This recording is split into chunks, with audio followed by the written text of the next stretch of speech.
नमस्कार प्रिय दोस्तों, स्वागत है आपका आपके ही प्रिय चैनल में। दोस्तों, आशा करता हूँ आप सभी स्वस्थ एवं सुरक्षित होंगे। सर्वप्रथम दोस्तों, चैनल को सब्सक्राइब, शेयर और लाइक करना ना भूलें ताकि समय समय पर आपको मेरे द्वारा भेजी गई हर एक नोटिफिकेशन उपलब्ध होती रहे। दोस्तों, आप डिस्क्रिप्शन बॉक्स में दिए गए लिंक को अपने दोस्तों को भेज सकते हैं ताकि वह भी इस जानकारी से लाभ उठा सकें। दोस्तों, आज मैं आपके लिए लेकर आया हूँ कक्षा 7वीं का पाठ 2 दादी माँ, जो कि शिव प्रसाद सिंह द्वारा लिखा गया है। शिव प्रसाद जी ने इस पाठ में अपनी दादी का वर्णन किया है और बड़ों के महत्व को दिखाया है। लेखक बड़े हो चुके थे, परंतु जरा सी कठिनाई पड़ते ही उनका मन अनमना सा हो जाता था। मित्र उसके आसपास और साथ होने का दिखावा करते थे, परंतु पीठ पीछे उनको कमज़ोर कहकर मजाक उड़ाते थे। तो चलिए शुरू करते हैं पाठ पठन कार्य।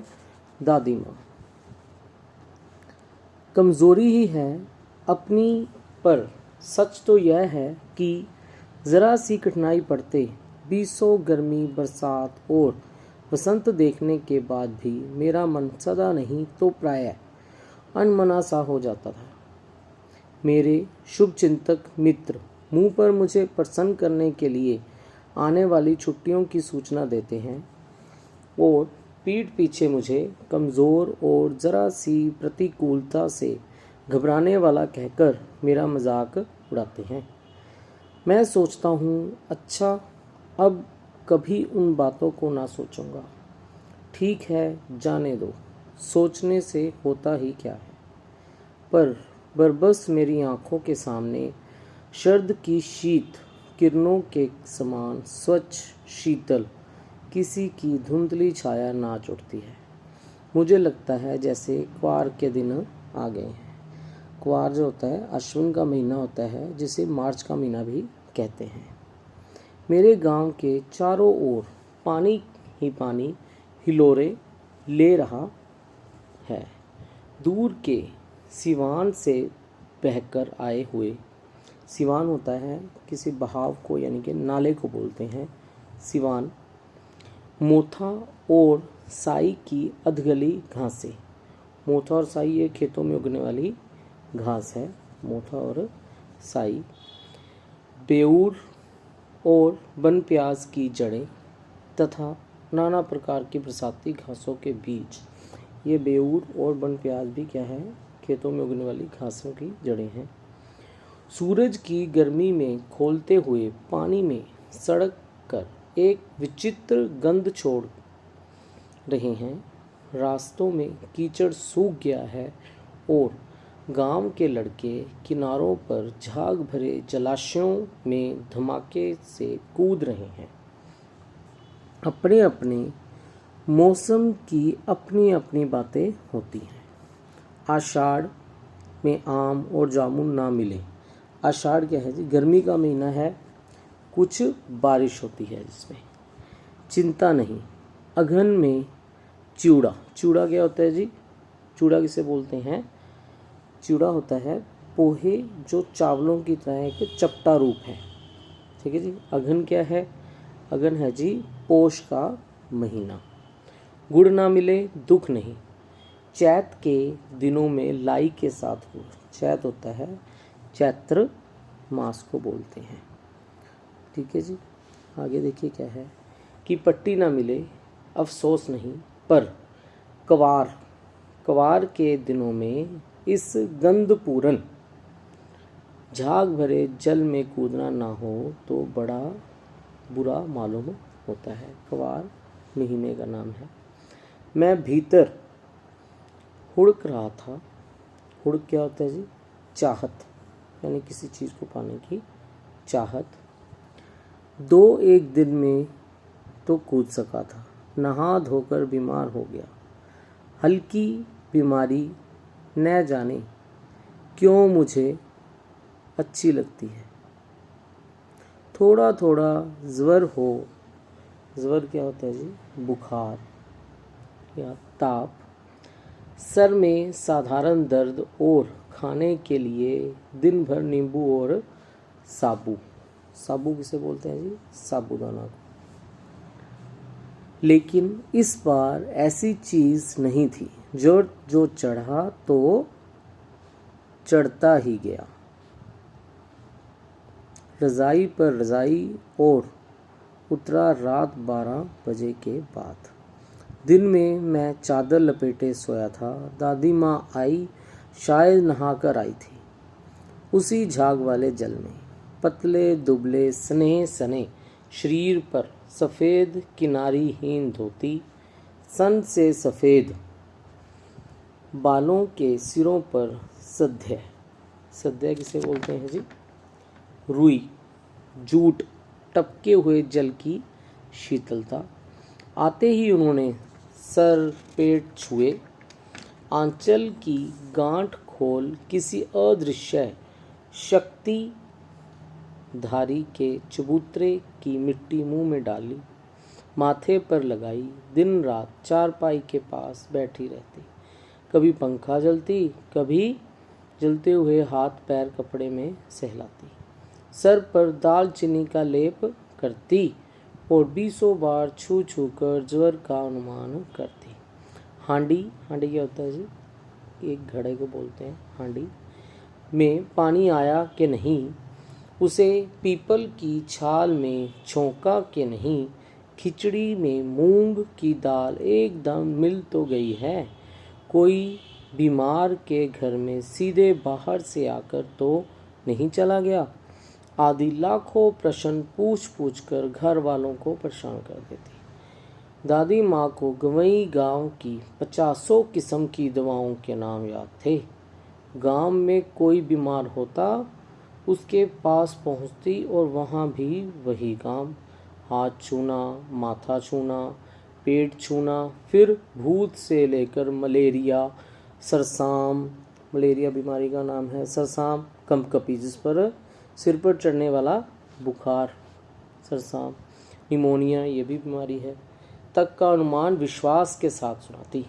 महामारी और विषुचिका, विषुचिका क्या है, हैजा, चेचक या संक्रामक रोग को बोलते हैं, कि दिनों में रोज सवेरे उठकर स्नान के बाद लवंग और गुड़ मिश्रित जलधार, लवंग किसे बोलते हैं जी, लौंग को, लवंग होता है लौंग, गुड़ मिश्रित जलधार, गूगल और धूप सफाई कोई उनसे सीख ले। दवा से में देर होती, मिश्री या शहद खत्म हो जाता, चादर या गिलाफ नहीं बदले जाते तो वे जैसे पागल हो जाती। बुखार तो मुझे अब भी आता है, नौकर पानी दे जाता है, मैं महाराज अपने मन से पकाकर खिचड़ी या साबू, डॉक्टर साहब आकर नाड़ी देख जाते हैं, और कुनैन मिक्सचर की शीशी की तिताई बोलते हैं, तीखापन से डर से बुखार भाग भी जाता है, पर ना जाने क्यों ऐसे बुखार को बुलाने का जी नहीं होता बिल्कुल भी। किशन भैया की शादी ठीक हुई। दादी माँ के उत्साह और आनंद का क्या कहना। दिन भर गायब रहती, सारा घर जैसे उन्होंने सर पर उठा लिया। पड़ोसी ने आती, बहुत बुलाने पर दादी माँ आती।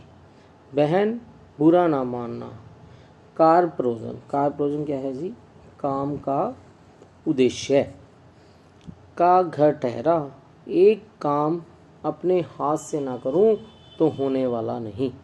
जानने को तो ये सभी जानते हैं कि दादी माँ कुछ करती नहीं, पर किसी काम में उनकी अनुपस्थिति वस्तुतः विलंब का कारण बन जाती। उन्हीं दिनों की बात है, एक दिन दोपहर में मैं घर लौटा। बाहरी निकसार में दादी माँ किसी पर बिगड़ रही थी। देखा, पास के कोने में दुबकी रामी की चाची खड़ी है। सोना होगा धन्नो, रुपए में सूद के आज दे दे। सूद क्या है जी, ब्याज। सूद के आज दे दे, तेरी आंख में तो शर्म है नहीं। मांगने के समय कैसे आई थी, पैरों पर नाक रगड़ती फिरी, किसी ने एक पाई भी ना दी। अब लगी है आजकल करने फसल में दूंगी। अब क्या तेरी खातिर दूसरी फसल कटेगी। दूंगी मालकिन, रामी की चाची रोती हुई दोनों हाथों से आंचल पकड़े दादी माँ के पैरों की ओर झुकी। बिटिया की शादी है, आप न दया करेंगी तो उस बेचारी का निस्तार कैसे होगा। निस्तार का अर्थ होता है जी विदाई, कि बेटी की विदाई कैसे होगी। हट हट, अभी नहा के आ रही हूँ। दादी माँ पीछे हट गई।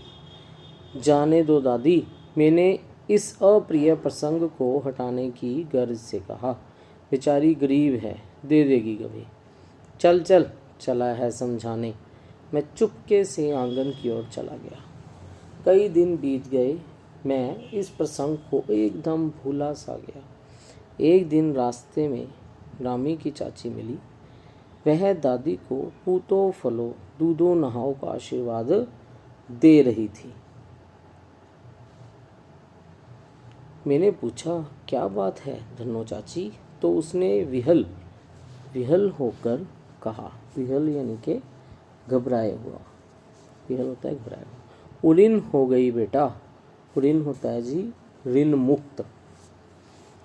भगवान भला करे हमारी मालकिन का। कल ही आई थी, पीछे का सभी रुपया छोड़ दिया, ऊपर से 10 रुपए का नोट देकर बोली, देखना धन्नो, जैसी तेरी बेटी वैसी मेरी।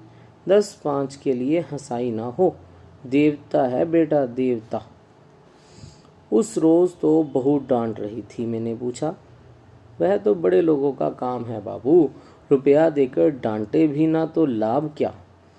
मैं मन ही मन इस तर्क पर हंसता हुआ आगे बढ़ गया। किशन के विवाह के दिनों की बात है। विवाह के 4-5 रोज पहले से ही औरतें रात रात भर गीत गाती हैं। विवाह की रात को अभिनय भी होता है। यह प्रायः एक ही कथा का हुआ करता है। उसमें विवाह से लेकर पुत्रोत्पत्ति तक के सभी दृश्य दिखाए जाते हैं। सभी पाठ औरतें ही करती हैं। मैं बीमार होने के कारण बारात में न जा सका। मेरा ममेरा भाई राघव दलान में सो रहा था। वह भी बारात जाने के बाद पहुंचा था। औरतों ने उस पर आपत्ति की। दादी माँ बिगड़ी, लड़के से क्या पर्दा, लड़के तो ब्रह्मा का मन एक सा होता है। ब्रह्मा यानी के भगवान। मुझे भी पास ही एक चारपाई पर चादर उड़ाकर दादी माँ ने चुपके से सुला दिया। बड़ी हंसी आ रही थी। सोचा कहीं जोर से हंस दूं, भेद खुल जाए तो निकाल बाहर किया जाऊंगा। पर भाभी की बात पर हंसी रुक ना सकी और भंडाफोड़ हो गया। देबू की माँ ने चादर खींच ली। कहो दादी, यह कौन बच्चा सोया है? बेचारा रोता है शायद, दूध तो पिला दूँ। हाथापाई शुरू हुई। दादी माँ बिगड़ी, लड़के से क्यों लगती है। सुबह रास्ते में देबू की माँ मिली। कल वाला बच्चा भाभी। मैं वहाँ से ज़ोर से भागा और दादी माँ के पास जा खड़ा हुआ। वस्तुतः किसी प्रकार का अपराध हो जाने पर जब हम दादी माँ की छाया में खड़े हो जाते, अभयदान मिल जाता। अभयदान क्या होता है जी? जीवन दान। अभयदान जीवन दान मिल जाता। स्नेह और ममता की मूर्ति दादी माँ की एक एक बात आज कैसी कैसी मालूम होती है। परिस्थितियों का वात्य चक्र। वात्य चक्र क्या होता है जी? घटनाक्रम। परिस्थितियों का वात्य चक्र जीवन को सूखे पत्ते सा कैसा नचाता है, इसे दादी माँ खूब जानती थी। दादा की मृत्यु के बाद से ही वे बहुत उदास रहती। संसार उन्हें धोखे की टट्टी मालूम होता। दादा ने उन्हें स्वयं जो धोखा दिया, वे सदा उन्हें आगे भेजकर अपने पीछे जाने की झूठी बात कहा करते थे। दादा की मृत्यु के बाद कुकुर मुत्ते की तरह बढ़ने वाले मुंह में राम, बगल में छुरी वाले दोस्तों की शुभ चिंता ने स्थिति और भी डामाडोल कर दी।